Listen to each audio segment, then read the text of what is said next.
first Mishnah? At the second Mishnah? We're at the Gemara. Okay, sorry. Okay, so we're going to pick up at the Gemara. I'm sorry, today's daf is daf Chav Daled daf Chav Daled. We're going to pick up on Chav Gimel Amud Beis at the Gemara. 2 Mishnayos up, so whatever that is, about 18 lines up from the bottom. Okay, so the Gemara says, Lamali Lemeimar Hapoda Poda. So the question is as follows, that in this case we were dealing with the case of someone who was makdish his property when he had a lien on it or an encumbrance on it, and the idea we said is that they have to give at least a nominal sum, and the question is, why does he have to give anything? At the end of the day, if he was makdish something that was subject to a lien, the person with the lien should be able to just come and take it. So we say Mishum Deravavo, and the reason he could just take it is because hektish can't get anything more than what the owner had. If the owner was subject to this encumbrance, then hektish should be subject to the same encumbrance, and therefore you should just be able to take it. We say Mishum Deravavo because of what Rabavo said, Rabavo, Shelo Yomru hektish yotze below pidyon. Because we don't want, the reason we make him give something to be poded, even a little bit, is just so that people shouldn't see this transaction. Because if we were to let him just go ahead and take it because he had a lien, maybe people would not understand that he had a lien, and they would think you can just take property of hektish without redemption. Here, there's redemption. They see there's redemption. The amount of redemption, that's something that's they'll figure out with the gizber, but at least people would see there needs to be some form of pidyon. Continues the Gemara, Masnisin Delok Rabbi Shimon Gamliel. Our Mishnah is not in accordance with the halacha of Rabbi Shimon Gamliel. This Tanya, because we learned in the Brisa as follows: Rabbi Shimon Gamliel, Rabbi Shimon Gamliel says, I'm sorry, by the way, I should have said at the beginning that our Talmud Torah sponsor this month is Uncle Mike Holtzman, and thank you very much. And in honor of the people in the shul and the Rav and others. Okay, sorry. So we're saying our Mishnah is not like Rabbi Shimon Gamliel because we learned in the Brisa Rabbi Shimon Gamliel says, Im hayachovo keneged hekdesho poda v'im la ve'eno poda. Rabbi Shimon Gamliel has an interesting halacha, which is he basically says that if the security, whatever it is that's securing the loan, is sufficient to cover the loan, then or hektish in this case. So we say as follows, that if the security is sufficient to cover it, so then the person has an encumbrance because they lent the money on the basis that they would be able to go after this asset and get it. V'imlav, but if the value of the asset, let's say the value of the asset is $100. And he's owed $150, then according to Rabbi Shimon Gamliel, he would not be able to collect. Why? Because from the fact that he agreed to take a security of an asset that was less than the money he was putting forth, it shows that he wasn't really relying on the asset being there. And if he wasn't really relying on it, so then it doesn't take effect, particularly in this case when he's makdish it. So whereas our Mishnah brought a case where he was makdish something that was worth 90 mana, and his chov was his debt was 100 mana. So this is a case where the asset was insufficient. So according to Rabbi Shimon Gamliel, then the security is not really a security because he took a security that was worth less than his loan, shows he wasn't really relying on the security. But yet we see that our Mishnah says, despite the fact that the asset was worth less than the debt, nonetheless we let him be poded at this low rate. So we see that our Mishnah is not like Rabbi Shimon Gamliel. So presumably the Rabbanan buy into this concept at some level, because if I took a $5 security for a $100 loan, obviously I wasn't really relying on it. So the question is, at what point would the Rabbanan agree to Rabbi Shimon Gamliel and say, this is too small of an amount of security to say that he was really relying on it? Rav Huna by Yehuda, Rav Sheshes ad Palga. Rav Huna, the son of Rav Yehuda, says in the name of Sheshes that until half. So if someone, according to Rav Shimon Gamliel, let's say you had a $60 securing a $60 asset securing $100. So according to Rav Shimon Gamliel, 60 is less than 100. So therefore, we can't assume that he was truly relying on the 60, and you would not be able to be poded. According to the Rabbanan, you would be able to be poded, but if it was, let's say, worth $40, so it's less than half the debt, So then the Rabbanan would agree with Reb Shimon Gamliel that you can't say that he was relying on it, and therefore we would not let him be poded for hektish for less than it's just for a nominal sum, and you would not be able to look to the asset of hektish to satisfy this debt. Okay, says the Mishnah. So we learned this before in the Mishnah that if someone makes an erech vow and he doesn't pay it or whatever, that was a question over there exactly when this would happen, but the Gizbar would come and take away his assets. So now we're going to deal with what in modern day parlance might be called a homestead exemption. There are certain things that if, let's say in bankruptcy, there are certain things that you can keep. So here also we're going to talk about that. So what are the things that we would not take assets from him in order to secure? Which assets would we leave him with so that he's able to live? And we'll see the source for the idea that you leave him anything. Says the Mishnah, you give him 30 days worth of food. So you don't take you don't clean out his cupboards, you leave him some food for 30 days. You leave him enough clothes that he needs in the course of a year. Mita motzas, that you give him his bed and his linens. V'sandalov, you don't take away his shoes. V'tfilov, and you leave him his tefillin. Lo avalo le'ishto levanav, that for him we leave him all these things, but not necessarily for his wife and his children. And what we're going to see is, in fact, that it's not that we take away clothing of his wife and children. That we're going to see in the Mishnah momentarily that they don't take that. But what this is talking about is if the guy doesn't, let's say he doesn't have enough food in his cupboard for 30 days, so you're going to let him have enough money that he would take to buy it. So in this case, like when we talk about, in other words, we're going to see that his wife and children, you don't take away their clothing, but you wouldn't leave him money in order to buy them clothing. But for himself, if he didn't have enough clothing for what he needs for 12 months, you would leave him enough money that he could secure the clothing he needs. Okay, continues the mission. Uman, if he was a worker, a craftsman, he had a certain craft. Nosano shnei clay umnes mikol min umin. That whatever his field is, however many tools you need for doing it, you let him have one primary tool and a spare tool. So basically, the mission is going to give examples. I don't need to give examples. Charash, if you have a carpenter, nosan lo shnei metzadin ushnei megeros. That you're going to give him two matzad, it's spelled mem-ayin, I think, but is a plane. It's a thing you use, a tool that you use to make a smooth surface that you shave off that top edge. Is something that a carpenter uses. Or mageros are a saw. So you leave him two of those. Rabbi Eliezer says, Im haya ikar, if he was a farmer, noson leitzimdo, you give him his animals, his oxen. Chamar, if he was a donkey driver, noson lechamor, you give him his chamar. And we're going to see this is specifically Rabbi Eliezer's halacha. The Chachamim are going to argue, and we'll see in the Gemara why. Hayalo min echad merubo min echad muot. So let's say he had multiples of something. He had the case we'll use is he had three matzadin and only one magera. So he had 3 planes and 1 saw. So we say as follows. So we might think. So if he had three of one and 1 of the other, ein omer or ein omer limkar es hameruba v'likach es hamuot. We don't let him say, okay, I know I have 3 of one and 1 of the other. I'm going to sell the 3rd plane and I'm going to buy myself a 2nd saw. He could make an argument for that, but we're saying no, it doesn't work that way. Ella nosen lo shnei minim and a merubim. We let him keep 2 of his 3 planes. 1 of them hektish is going to take away. V'choshi yeshlo min hamuat and v'choshi yeshlo min hamuat, and whatever he has of the one that he only has 1, in this case a saw, that we let him keep, but we don't let him use the 3rd plane to get himself a 2nd saw. So we'll take away 1 of his planes. We'll leave him 2 planes and 1 saw. That's the case the Gemara is going to use, so we'll use that. Continues the Mishnah, Hamakdish nechasav, malin lo tefilov. That if someone is makdish his nechasim, then we actually take his tefillin away, and the poskim say not only his tefillin, but his other things as well. So what are we talking about here? We were talking until now about someone who made an erech vow, and we were just taking security from him. we were taking a mashkan so that he would pay it, or some understand that he would liquidate it.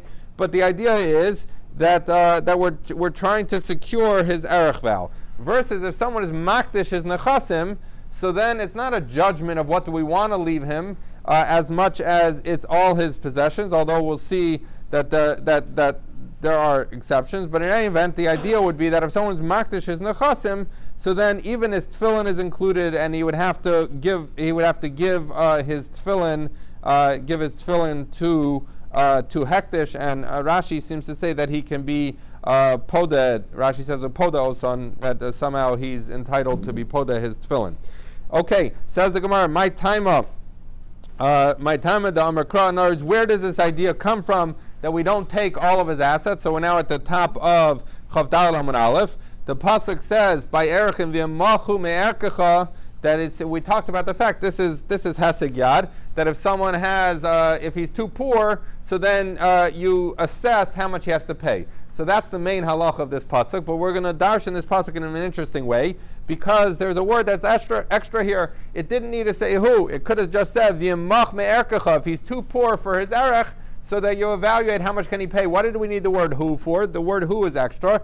And as we know that who we often darshan as havaya, as being, as existing. So the way we're going to read the pasuk is as follows: V'yamach, if he's poor, hu me'erkecha, which is haveyu, that he should be. Rashi says darshinan, and the Gemara says hachayeyu me'erkecha. That the idea is that havaya, that his being, that in other words, with his erech, you still have to allow him to be, you have to allow him to exist. So that's the basis for this idea that's reflected in our Mishnah, that there are certain assets we're not going to take for him, because despite his having made an erech vow, we want him to have enough to live on, and therefore that's the source for this idea that you leave him certain assets.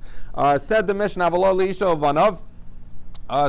we said that he's entitled to keep these things, but we wouldn't leave him money for his wife and children to buy these things. My timer, why aren't we fair to his wife and children? Says the Gemara, who that since the source of this idea is who, he, him. Now obviously, though we were darshaning who as havaya, but in the ordinary course it means v'mach hu me'erkecha, him from his erech, so it's him and not the remaining members of his family. Rabbi Eliezer Omer imhaya ikar noson leitzimdo, that if he was a farmer, you give him his animals. So the question is Rabbanan. What about the Rabbanan? So it seems this is only halacha according to Rabbi Eliezer. What about according to the Rabbanan? Why don't they let him keep it? At the end of the day, this is his parnasa. So says the Gemara, Hanu lav kli umnis ninu el nechasim ninu. These are not, at some point you have to draw the line between what's considered like an asset, an investment, versus what's his trade. And so even though he uses an asset for his trade, but I mean similarly, if someone's business was renting a house for an apartment, at the end of the day, we're not going to say that's his kli umnis. We're going to say that's an asset, and assets need to be impounded. So sometimes it's not good to be in real estate, and you're better off being an uman. But in any event, continues the Gemara. Hayalo echad min. Hayalo min echad. So he said as follows: that if a guy had 3 planes, we use the example, and 1 saw, we don't let him swap out 1 plane for the saw. So the Gemara says, Pshita, ki heichid disagilei ad hashta, hashanami sagilei. The Gemara says, what's the chiddush of this? This is obvious, because if he was able to function until now with 1 saw, why would we give him another saw? Let him stay with the system he had. So says the Gemara, I'll tell you why I would have thought differently. So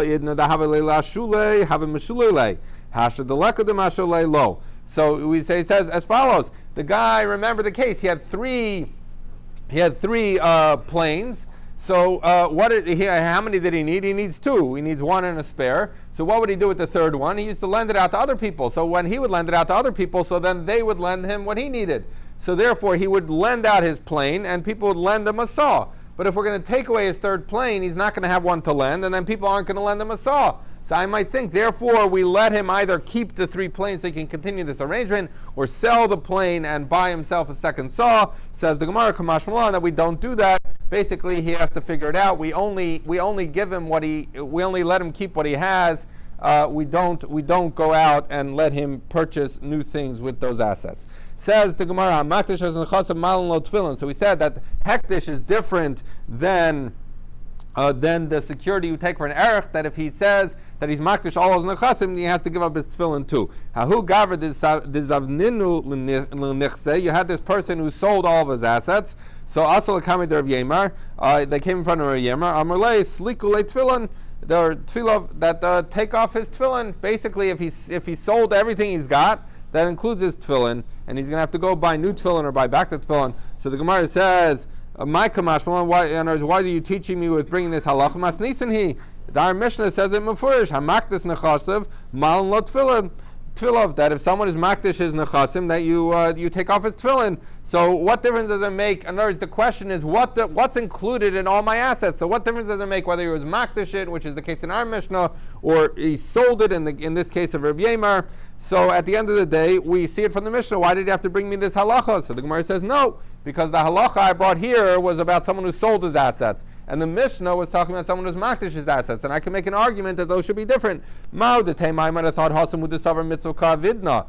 That when he was being makdish something to hektish, so he's doing a mitzvah, so he's going to say, okay, I'm a generous guy, I'm going to be makdish to hektish, I'm going to include my tefillin. Avalinian zavune mitzvah de gufe la zavin inish. But maybe when he's just selling it, he's doing a commercial transaction, so he's going to say, yes, I meant to sell all my assets, but of course not a mitzvah that I'm going to do with my guf. Now, by the way, this mitzvah de gufe is interesting because the poskim discussed that while we let him keep, for his erech vow, we let him keep his tefillin, we don't let him keep, let's say, his tzitzis, his talis. Why not? So they say because mitzvah de gufe the tefillin is a mitzvah he does with his body.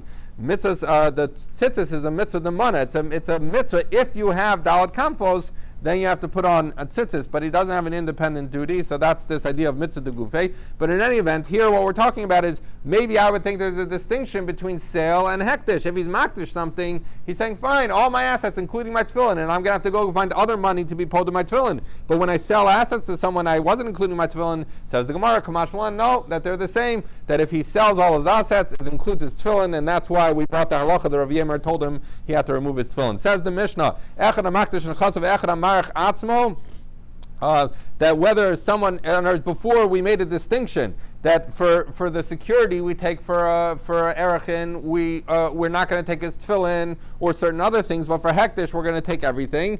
But here we're going to say the halacha is the same. Whether someone is makdish his property or he does an Arachin vow, ein lo b'ksus ishtav lo b'ksus banav, that they can't take the clothing of his wife or the clothing of his children. So we said before, they can't buy it for them with money, but if they have it, they can keep it.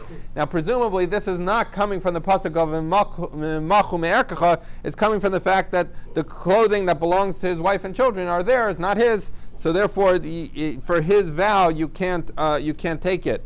That if he would send some clothes to be dyed for them, in other words, even if they presumably haven't worn it yet, that nonetheless that's considered designated for them and it's no longer in his estate. Similarly, if he got them new shoes and they haven't worn it yet, that's what we mean by new. That nonetheless those are considered his wife and children's assets, and they would not go they would not get taken away. I'm sorry, sandalim chadashim shalachan lishman, new shoes that he bought for them.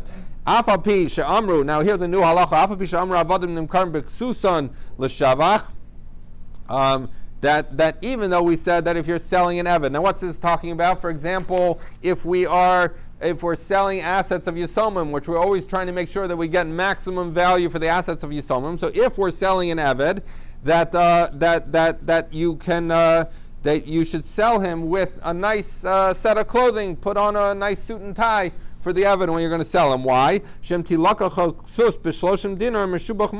Because if you buy him a 30 dinar suit, that his value is going to go up by 100 manas. So spending that $30 is a good investment. You use the assets of the Yisomim to spend $30 because they're going to get an extra $100, so they're making $70 out of this deal. V'chein para, similarly, in mamtinin osoli itlis, that if you have a cow and you're going to wait, instead of selling it in an off-market transaction, you're going to take it to the market on the market day. so then it's going to be valued more on the market day. V'chin margalius, if he has a pearl, a stone, a jewel, something, a valuable item, if you take it to the main market in the big city, it's going to end up getting a greater valuation. So while we did say that in a case of, for example, if we are selling assets of a yasam, of an orphan, that we're always careful for their money. So I might think logic would tell us that we should do the same for hektish, because we always try and make sure hektish gets the maximum. But says the Mishnah, ein lahektish alam makom v'shaito. Hektish only has its place and time. So place meaning that you don't have to. Hektish would not assume that you go to the big city to sell your stone, or you wouldn't go wait for the market day in order to sell the cow. So the idea is as follows. While some understand this, the Rambam among them, that this is talking about actually how hektish sells what it sells, Rashi understands that this is really going on this halacha of Arachin. And if we're figuring out how much the guy can afford, how much money does he have, and what can he keep or not keep, so then we're going to value things as they're sold here and now. We don't say, so in other words, let's say he has an eved that's worth $50, and we said before, if you spend an extra $30, it's going to sell for $150, right? So I might say, so that gets me another 70 on top of 50, so hektish should value this eved at 120. The answer is no. We don't assume that hektish is going to put a nice suit on the guy, and we value it this way. And Rashi points out that this actually is a benefit, for the guy, because hektish figures out how much is his eved worth, decides his eved is worth 50. He, before he pays, can go sell it on the market day or whatever for the extra $70, and then he gets the extra $70. So he profits in a certain sense here. That while hektish determining how much he can afford assumes the eved is worth $50, although hektish knows that he can go spend $30, get an extra $70, they don't take that $70. Says the Gemara, Tanu Rabban v'Nasan E'eker Cho Bayomahu. So we see this pasuk because it says you give him that you give his erech on that day. Shelo yishem margolius l'kalam, that you don't wait to sell the stone for the poor person. So in other words, the idea is what we just said. You don't you do it by yomahu. You figure out what it's worth on that day. The pasuk continues, Kodesh Hashem. So what we learn from that pasuk, although the way Rashi learns this is a kind of an unrelated thing, we say Stam Ekdeshus Lebedek Abayis, that the pasuk that tells us Kodesh Hashem tells us that when you are makdish something in the ordinary course, it's considered for Bedek Abayis. It's not considered a chayrim of Kohanim. It's not considered a chayrim of Mizbeach, but rather it goes toward Bedek Abayis. Hadron Aloch Shema Yisalmim. Next parak. That where the way we're going to understand this initially is that you can't be makdish some. I'm sorry. So let me just take a moment here to just tell us what we're talking about. We're talking about a stei achuzah here. So we know that a stei achuzah, if someone is makdish, a stei achuzah is an ancestral field. So this goes back every yovel. Everything returns to the original chalukah, the way Eretz Yisrael was divided up. And we know the halacha is that you figure out how many years are left, and there's a formula. You pay 50 slayim for the area of a chomer beis zera. So zera beis chomer. So the basic idea is that for a given size of the field, we know that you pay 50 slayim, but so in other words, that's if you get all 50 years, or we'll see exactly how many years, but if you get all of the years of the use. But let's say there's only 5 years left, so you'll pay proportionally you'll pay 10% of what you would otherwise have to pay. And again, we'll figure out the exact calculation. So the idea here is as follows, that initially we're understanding that he can't be makdish his field in the 2 years preceding Yovel. So he can be makdish his field and then subsequently redeem it. The idea is he's supposed to redeem it before Yovel. If he doesn't redeem it, then it goes to the Kohanim. We'll talk about that a little bit later. But the idea is you wouldn't be able to makdish his field before Yovel if it's within 2 years of Yovel. So you can be makdish it starting We'll see exactly from when, but sometime during or after Yovel, all the way up until 2 years before Yovel. 2 years before Yovel, we can no longer do it. That's how we're initially understanding it. V'logol in achar Yovel pachas mishana achas, and we are not goalet from Yovel less than a year. We're going to see in today's Gemara exactly what that means. Ein mechashvin chadashim lahektish, aval hektish mechashiv chadashim. So we're going to say as follows, that ein mechashvin chadashim, we'll see this, hopefully if we get as far as we should get today, we'll see that what this means is that let's say, we're going to see that it turns out that he's supposed to give a sela and a pudyan for every year. So the question is, what happens if he's halfway through the year?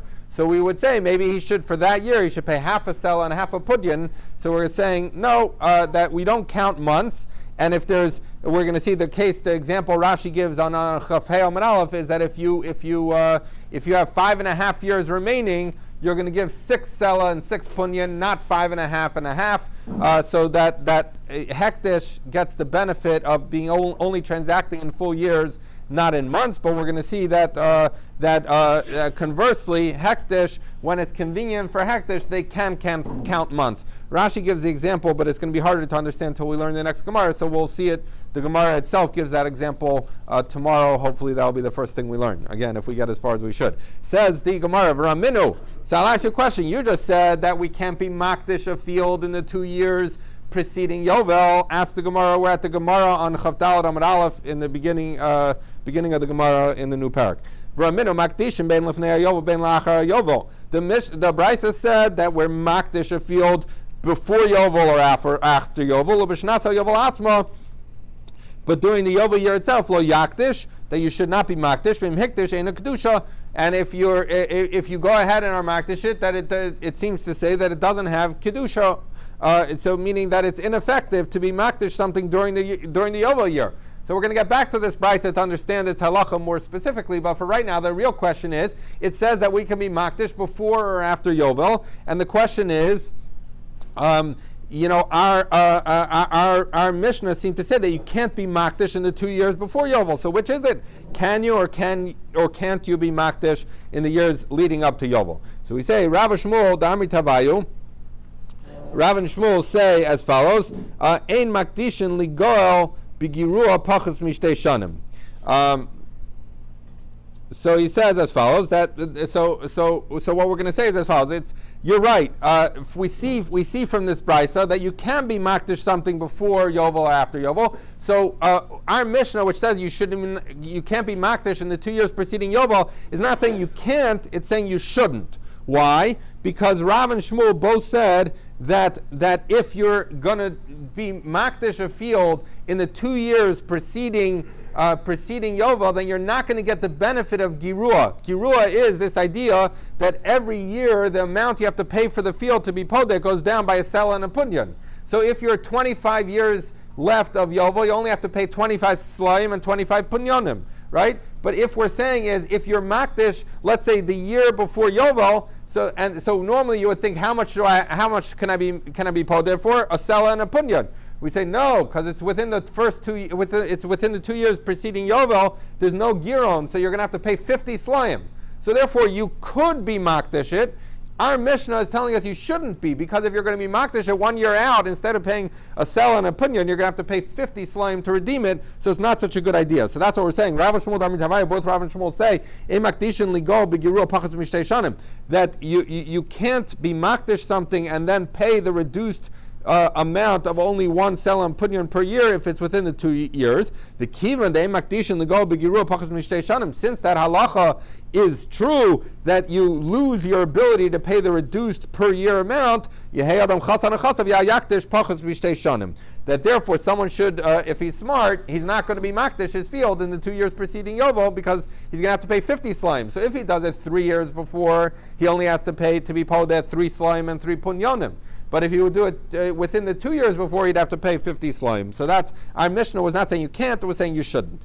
Says the Gemara, Itmar, a makdish sadeh b'shnas hayovel atzma. So if someone is makdish his field during the Yovel year itself, so this is the machlokas we're going to deal with here a while. Rav Amar Kedusha, Rav says that v'nosin chamishim, Rav says that it works to be makdish the field in the Yovel year. It takes effect, and obviously the amount of money he needs to give is 50 slayim because Yovel restarted. And now he sold. He was makdish the field, so he should have to give 50 slayim.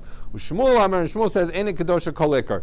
No, it's not even a valid hektish because during the year of Yovel itself, you can't be makdish a field. Yes, once Yovel ends, you could be makdish a field, but during Yovel itself, you can't be makdish a field. So fundamental machlokas Rav and Shmuel. Rav says you can be makdish it. Shmuel says you cannot be makdish it.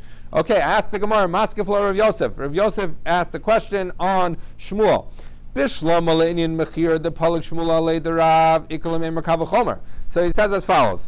We're going to see that Rav and Shmuel don't only argue whether you could be makdish a field in the year of Yovel, but they also argue about whether you can sell a field during the year of Yovel. So we're going to say here, Rav Yosef is going to say, it makes sense to me why they argue by a sale, but I don't know why they're going to argue by hektish. Why does it make sense to argue by sale? Because ikolamemer kavachomer, because Shmuel has a kavachomer to say why you cannot sell a field during the 50th year. What's that kavachomer? Umma machura kvar yotza achshav she'ena machura ena din shelo timacher. He says, if you had a field that was sold, if you had a field that was sold 20 years before Yovel, Yovel is strong enough to uproot that sale, and the asset goes back to the owner. So if you see the power of Yovel is that it can undo a pre-existing sale, then surely it should be capable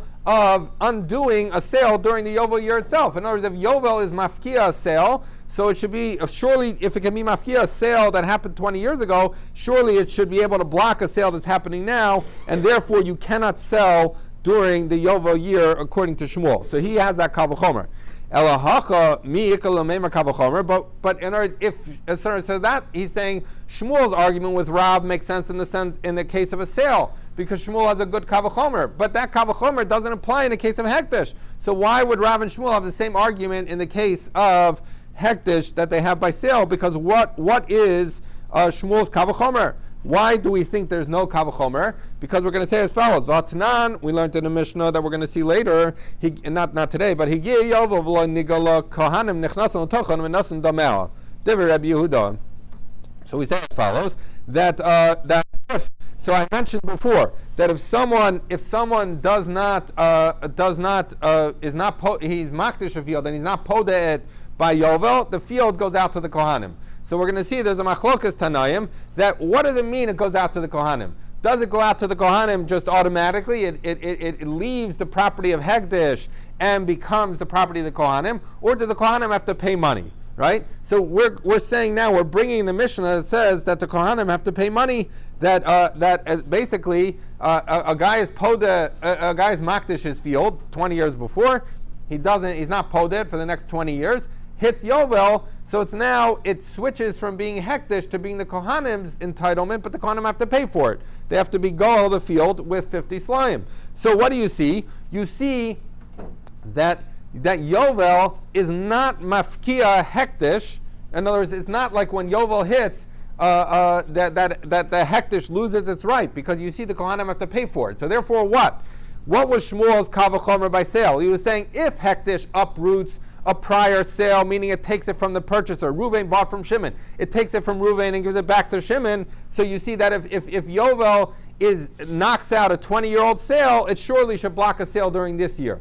But in order to have a parallel kavachomer by Hektish, we would need to say that if Yovel knocks out Hektish's ownership of something, then from 20 years before, then surely it should preclude it from having Hektish now. That would be a good kavachomer. But it's not a valid kavachomer, it says the Gemara now, because what do you see? You see that Yovel does not knock out Hektish. Why? Because the Kohanim have to pay. So it's not like when Yovel hits, Hektish loses its entitlement. No, Hektish keeps its entitlement until the Kohanim come and pay it. So therefore, you do not have a parallel kavachomer to sale. In sale, you say, sale knocks out 20 years before and takes it out of Shimon's possession, gives it to Reuven or whatever, vice versa, I forgot what I said. But in the case of a hektish, you see it doesn't knock it out. So there's no kavachomer. So the Gemara says, Shmuel krib Shimon svirlei the Amar nechnasim v'lo nosnan. We're saying no. Shmuel does hold that there is a comparable Kal Vachomer, both by sale and by hekdesh. Why? Because according to Shmuel, his view is that if I'm makdish a field 20 years before hekdesh, 20 years before Yovel, and I'm not poded, Yovel hits, it automatically goes out to the Kohanim. They don't have to pay anything. So what do you see? You see that Yovel is mafkia hekdesh, that Yovel knocks out hekdesh. So now Shmuel's Kal Vachomer comes back. If Yovel knocks out hekdesh, then if it's powerful enough to knock out a gift to hekdesh 20 years ago, surely it's powerful enough to prevent a hekdesh from taking place this year. So to the extent that Shmuel's Kal Vachomer, in other words, he holds his opinion in sale, so he holds the same opinion by hekdesh because there's the same basis, the same Kal Vachomer to be had. Amud Beis, Chavdal Amud Beis. So now, what about Rav? Or what is Rav? What's wrong with this Kal Vachomer? That's a good Kal Vachomer. That you see it can knock out something from 20 years before, so it should be able to knock out what happens during it. So Savar sof l'bayla mikahadra l'kohanim hu denafko v'kohanim mishulchan gavoa kazachu. He says as follows. Wait a second. When you're saying by a sale, what happens? Reuven sold to Shimon. Shimon gets it for 20 years. When Yovel comes, it goes right back to Reuven. So it goes back to the owner. So you see that Yovel takes it out of the possession of its 20-year owner and gives it back to its original owner. So transfers possession. He's saying, Rav says that's not what happens by hekdesh, because even if you're of the opinion that hekdesh that hekdesh takes it out without the Kohanim paying anything and removes it from the possession. In other words, you're saying it removes it from the possession of the 20-year owner, which in this case is hekdesh, and gives it to the Kohanim. So you see that Yovel is mafkia hekdesh. He says that's not what's going on here. What happens here is that it belonged to hekdesh, and then there's a different effect of hekdesh, which is what? When Yovel hits, it goes from hekdesh to say that mishulchan kavod kazachu, that I'm allowing the Kohanim to take it. But basically, the Kohanim are just stepping into the place of hekdesh. So you see that hekdesh, that Yovel is not mafkia hekdesh. Yovel just happens to be when hekdesh moves it from the Bedek Habayis pocket to the Kohanim pocket. It lets the Kohanim take advantage of hekdesh's ownership. But Yovel is not removing ownership from hekdesh and giving it back to the original owner. It's removing it and saying, Kohanim, I'm going to let you use it. So Rav is going to say, even according to your view, that Kohanim don't pay, and it goes out to them automatically, that's still not a case of Yovel being mafkia hekdesh. It's just hekdesh saying, until now, I used it for Bedek Habayis, or it was there for Bedek Habayis. Now I'm going to allow you, Kohanim, to benefit from it. Okay, continues the mission. So we learned Shmuel out of Kal Vachomer. My time at the Rav. What's the reason of Rav that he says you can be makdish a sadeh during the Yovel year and that it can take effect? The Amar Kra, because the pasuk says V'im Mishnas HaYovel. The pasuk says as follows: "In Mishnas HaYovel yakdish sadeu ke'erkecho yakum." So we say that if from the year of Yovel he's makdish his sadeh, we say Ushnas HaYovel b'chlal. That it says Umishnas HaYovel, from the year of Yovel, saying from the year of Yovel and on, a person can be makdish his field. So says the pasuk that Rav says, I see that you're able to be makdish a field even during hekdesh. Ushmuel, what does Shmuel say back to that? He says Miksiv v'im bishnas HaYovel, or im bishnas HaYovel. Does it say if during the year of Yovel he was makdish it? Mishnas HaYovel ksiv. It says from the year of Yovel. Mishnas she'achar HaYovel. So he's saying that, so they're arguing fundamentally, and how do I translate this pasuk? Mishnas Yovel, from the year of Yovel. So Rav says, Mishnas Yovel says, starting from the year of Yovel and going on, you can be makdish your field. Shmuel says, no, in Mishnas Yovel, if it meant to say you could be makdish it during Yovel, it should have said Bishnas Yovel, in the year of Yovel. Why did it say Mishnas Yovel, from the year of Yovel? Must be that it's only from the year afterwards. Now, just to explain a little bit better, so this makes sense, what Shmuel's saying is that there's two psukim. One says, Im Mishnas Yovel Yakdish, and the other says, V'im Acher HaYovel Yakdish. And so basically the idea is, if in the year Mishnas Yovel he's makdish, he has to pay the full amount. If it's after Yovel, he has to pay the reduced amount, just a sell and put in per year. So basically what's happening is Rav is saying, if I'm makdish it, so the pasuk that says in Mishnas Yovel says if I'm makdish it during Yovel, I have to pay the full value. If la'achar yovel, then I have to pay the reduced value. So that achar yovel starts the year after. Shmuel says no. The year of yovel you can't be makdish. So that if you try, it's ineffective. That's what Shmuel said in our Mishnah. So starting the next year is mishnas yovel, starting from the year of that is after yovel. So it says the Gemara, Bishlam Rav Hainu Dechsiv im Mishnas Yovel v'im Achar Yovel. So the Gemara says, okay, wait a second. So this makes sense. According to Rav, we're saying that Mishnas Yovel means from the year of Yovel I can be makdish it, then I have to pay the full value because no years have elapsed.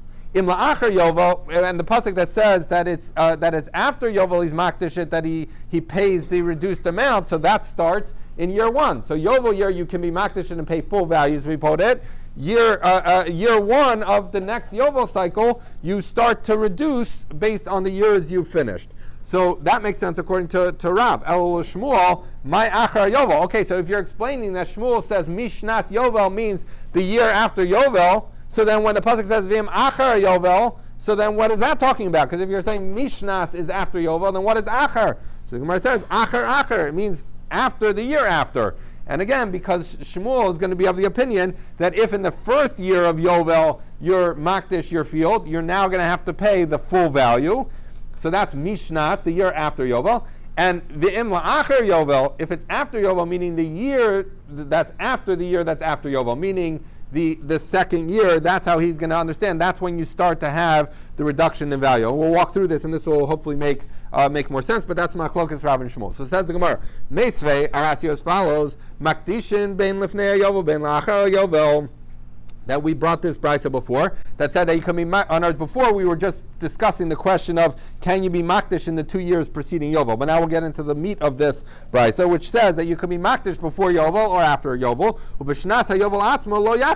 But in the year of Yovel you can't be makdish it. So that seems like a pretty clear statement in favor of Shmuel. Shmuel says you can't be makdish during the year of Yovel. Rav says you can. So it says V'im hikdish, the brisa continues, and if he is makdish it during the year of Yovel, ain't a kedusha, it doesn't take effect. So that seems to be saying like Shmuel. So Rav will tell you, ain't a kedusha b'girua el kedusha v'nosnin chamishin. So he said, Rav says, no, it doesn't mean that if you're that you can't be makdish it during the year. It's saying that if you in other words, you can't be makdish it and pay the reduced value. And if you go ahead and are makdish it, then you have to pay the full value. So that's how Rav will explain that brisa. So it says the Gemara Mechlal delifnei Yovel kedusha ligo begirua. So it says, wait a second. So in other words, we have two statements in this brisa. One that says we're makdish before Yovel or after Yovel. That's one thing, and the other says during the year of Yovel we're not makdish. So he says, if you understand it the way Shmuel understands it, if you're makdish it during the year of Yovel, then it doesn't take effect. So that's the second part. And if you're makdish it before or after Yovel, it does take effect. So that works well according to Shmuel. But according to Rav, the question the Gemara is going to ask here is as follows: that if you're telling me ein makdishin, that you're not allowed to be makdish it during the year, doesn't mean that you can't be makdish it. It just means that you can't be makdish it at a discount. So then that would imply that the first part of the Mishnah, which said that before or after Yovel you can be makdish it, means you could be makdish it with a discount, right? So that's how you would have to understand the two parts of the brisa. That doesn't work. Why? Because we said before, because if you're understanding the first part of the brisa, as Rav would have to, that it means that before and after Yovel you can redeem it at the reduced value. So that implies, let's say the year before Yovel, you can redeem it at a reduced value. But hold on a second. Rav and Shmuel said that if it's within the 2 years preceding Yovel, we talked about this before, that you have to pay 50 slayim. You don't get reduced value. So you can't explain that ein makdish means you're not makdish it with girua, but the fact that before and after you can be makdish is with girua, because we saw the 2 years preceding you can't use girua. So therefore, it doesn't work. So this brisa is a kasha on Rav, because you therefore have to understand that when it says that you're not makdish it, you're not allowed to be makdish it during the Yovel year, and if you are makdish it doesn't take effect, is like Shmuel to say that it doesn't take effect, because that way you understand that the first part of the brisa that said before and after Yovel you can be makdish it, yes, you can be makdish it, but if you're makdish it the year before Yovel, you're going to have to pay 50 slayim. So therefore, this brisa is a problem for Rav, and it seems to be a support for Shmuel. So Rav says, you're right, this brisa is against me, but that's because this brisa is going like the Rabbanan. It says, money, who is this brisa Rabbanan? I say like Rebbe. What is this talking about? This is actually something we encountered about a week ago, a little less than a week ago. The Amar, he says, what's this halacha of Rebbe? The Amar Rishon v'Rishon b'chlal, Shvi v'Shi b'chlal. Hachinami, I think it should say Mishnas, 1 second. Hachinami Mishnas, so he says as follows. We had this before. We talked about this. That the pasuk says that if you have that if you the pasuk says that you shouldn't eat chametz miyom rishon v'ad yom shvi. So we said that Rebbe would learn that the Rabbanan would learn that really only covers the 5 days in between, because from the first day until the seventh day does not include the first day and the seventh day. So it only includes days 2, 3, 4, 5, and 6. Those 5 days. So how do I know that you're not allowed to eat chametz the first and seventh days? Because we have another pasuk that says until the 21st day of Nisan you can't eat chametz. So you see that you can't eat chametz even on the first and seventh days. Whereas, so that was the Rabbanan. Whereas Rebbe said, no, this whole thing is not hard. The pasuk says mi yom rishon v'ad yom shvi. It's saying from the first day to the seventh day includes the first day and the seventh day. So what do you see? That you see that Rebbe is of the opinion that when you say mi yom rishon v'ad yom shvi is including the first day and the seventh day. So Rav is answering and saying, you brought me a brisa that basically held like Shmuel, which is that, what is Shmuel's halacha? Shmuel's halacha is that Mishnas Yovel, from the year of Yovel, does not include the year of Yovel itself. So, and you brought me a brisa that was consistent with that idea, that you can't be makdish something during the year of Yovel. He says that's because Shmuel holds, we're going to see this in a minute, Shmuel holds like, or at least that's what Rav is going to say, that the brisa that supports Shmuel holds like the Rabbanan, that Mishnas Yovel would not include the year of Yovel. But I hold like Rebbe, who just like he says, Mi Yom Rishon, from the first day of Pesach, includes the first day of Pesach. So when it says Mishnas Yovel, from the year of Yovel, it includes the actual year of Yovel.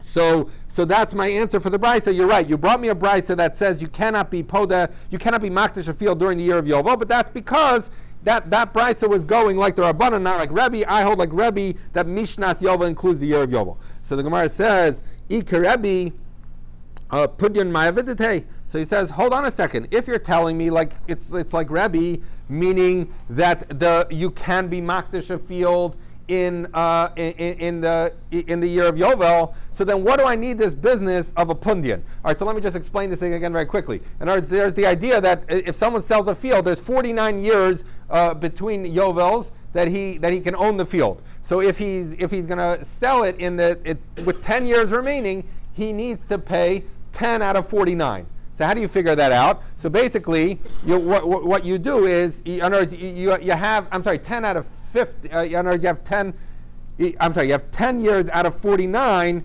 times 50 slayim, because you have to pay 50 slayim for a full period. A full period is 49, so you're going to take 40. You're going to take 50 divided by 49 is going to come to 1 and a little bit. So what is that little bit? Is a punyan. A punyan is 1/48th of a selah. So what's going to happen? So we're going to say every year of the 49 years is worth 1 selah and 1 punyan. How much does that get you? That gets you 49 salayim and 49 punyan. So wait a second. Punyan is 48 equals a selah. So you're going to end up with 50 slayim and 1 punyan. So we learned that in Bechoros that gets used for the kalbon. That gets used for the money changing fee. But the idea is, because you're dividing $50 by 49 years, so you end up with a selah and a pudyan. But ask the Gemara, according to you, who's saying that you can be makdish a field during the year of Yovel, so then you can be makdish it during the year of Yovel, and then there's another 49 years. So then when you're trying to figure out how do I divide 50 slayim by 50 years, it's pretty easy. A selah a year. So why am I dealing with a selah and pudyan? So according to Shmuel, it's no problem, because you're not allowed to be makdish it during Yovel. So the 50 slayim is for someone who's makdish in the 49th year. So that's why you need to divide 50 by 49. But according to, if you're saying you could be makdish during the Yovel year, so divide 50 by 50. Says the Gemara, V'chitema Leslie, maybe you'll tell me that Rebbe, Tosfos addresses why it's asking only on Rebbe, not just asking straight on Rav, but we don't have time. If you're going to tell me that Rebbe does not hold that maybe the Mishnah that says that you have a Sela and a Pudyan is only going according to the Rabbanan and not according to Rebbe, but that's not true, because Rebbe learned Tekdesha Shtayim Ushalosh Shanim Ufnei Yovel. If someone is makdish to field 2 and 3 years before Yovel, Rebbe says, Omer Ani, I say no sin Sela Pudyan. I give a Sela and Pudyan. So you see that Rebbe buys into this concept of a Sela and a Pudyan. But if you're telling me Rebbe would learn Mishnas Yovel includes the year of Yovel, only I have 50 years to be poded, so why am I dividing $50 by 49? I should divide $50 by 50 and make it an even Sela. Says the Gemara, you're right. Rebbe does hold a Sela and Pudyan, and he has to divide 49 by 50. But why? Because Rebbe Yehuda Neuberger. So we dealt with this a little while ago. There's a fundamental machlokes. Is there 49 years of 7 Shemitas, and then there's a year of Yovel, and then you start the cycle again? Or is there 49 years, and then there's a Yovel year, but that Yovel year is also part of the first year of the next count? So we're saying that Rav says that he holds that Rebbe holds like Rebbe Yehuda. So that's why I have to divide 50 slayim by 49 times, because there's only 49 years. Even if I'm makdish during the Yovel year itself, there's that year of Yovel plus the next 48, because the year of Yovel counts to the 49. So the full value is for 49 years, even if you're makdish during the Yovel year. So hence, I need to take the value of 50 slayim and divide it by 49, which gets me back to Sela and a Pundyan. But in other words, okay, so now the Gemara says, L'shmuel lema Rabbi K'Rabbanan Svirlei. So we're going to say, okay, according to Shmuel, we're going to have to say that that Rebbe holds like the Rabbanan that Yovel is a standalone year. You have 49 years and then Yovel, because otherwise the Ikrab Yehuda Seloshte Pudyanos mi Bailek. So it says, because otherwise I have a problem, because if Rebbe would hold like, in other words, if he holds that there's a Sela, if Rebbe would hold like Rebbe Yehuda, and therefore and you're not allowed to be makdish during the year of Yovel, so Rebbe Yehuda holds that the first year of the 49 is the Yovel year, you can't be makdish it, then there's only 48 years that you can be makdish and poda field. And what is it going to be? It's going to be 50 slime divided by 48 is going to be, every year is going to be 1 sela and 2 pindyonim, because then you'll get 48 selas and 96 pindyonim, which is equal to 2 slime, and you'll get to your 50. So the Gemara says, Al Karchach Shmuel, Rebbe K'Rabbanan Svirlei. So you're going to say, you're right, according to Shmuel, that Rebbe, who holds that Mishnas Yovel would include the Yovel year, and still he says you needed a Sela opinion, K'Rabbanan Svirlei, he has to hold like the Rabbanan, that in fact Yovel is a standalone year, and that's why you get to Sela and 1 pidyon, not Sela and 2 pidyonim, because according to Rebbe, you're allowed to you're allowed to be makdish during the year, and you're going to divide. Therefore, you're going to divide. If you're saying according to Shmuel, you're not makdish during the year, but yet you hold that as a Sela and Pudyon, it has to be because he holds that there are 49 independent years to divide, independent of Yovel, to divide it by. I hope to get further, but we'll pick up here tomorrow, Mitzvah. We'll look at it because I didn't look at the topic. So. Said?